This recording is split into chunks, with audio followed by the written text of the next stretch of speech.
আজি অসমবাসী ৰাইজক আমাৰ চেনেলৰ পৰা ৰঙালী বিহু আন্তৰিক শুভেচ্ছা জ্ঞাপন কৰিলোঁ। আমাৰ নতুন অনুষ্ঠান ৰাজনীতিৰ প্ৰেক্ষাপট।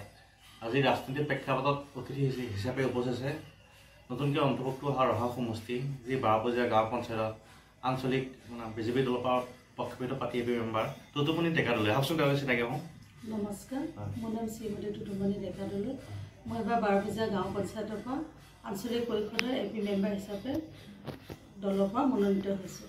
বাইদেউ, আপোনাৰ যিটো সমৰ্থন মনোনয়ন পত্ৰ দাখিল কৰিব গৈছিলে, যথেষ্ট সমৰ্থক লৈ এবাৰ গৈছে, আৰু যিটো আপোনাৰ ওপৰত আস্থা দেখুৱাইছে ৰাইজক, কি ক'ব এইটো?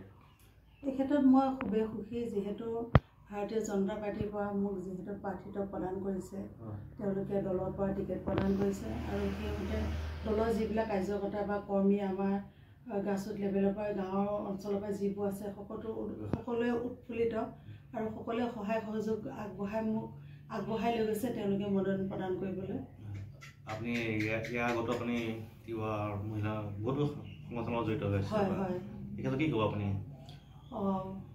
মই অৱশ্যে স্কুলত পঢ়ি থকা দিনৰ পৰাই সমাজ সংগঠন বা নিজৰ ৰাইজৰ বা নিজৰ সমাজখনৰ লগত জড়িত, আৰু সেই অনুপাতে মই ষ্টেপ বাই ষ্টেপ যিখিনি কাম পাৰোঁ ৰাইজৰ হৈ মই কৰি গৈছোঁ।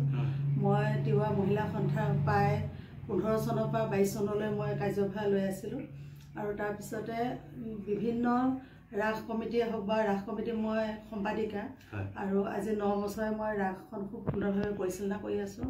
আৰু লগতে যদি গাঁও অঞ্চলত কোনোবা আই মাতৃ বা যিকোনো মানুহৰ কিবা বিপদ আপদ হ'লে মই সততে তেওঁলোকক যিমান পাৰোঁ সহায় সাৰথি কৰোঁ।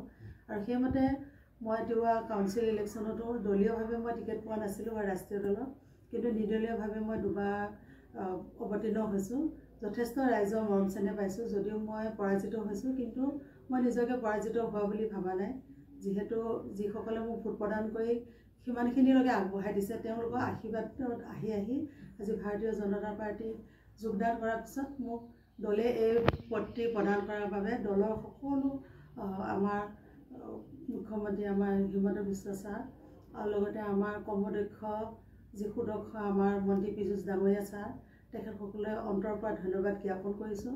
আৰু আগন্তুক দিনত যাতে দলৰ হৈ ৰাইজৰ সুস্থভাৱে কামবিলাক পৰিচালনা কৰিব পাৰোঁ, এই আশা মনত পুহি ৰাখিছোঁ।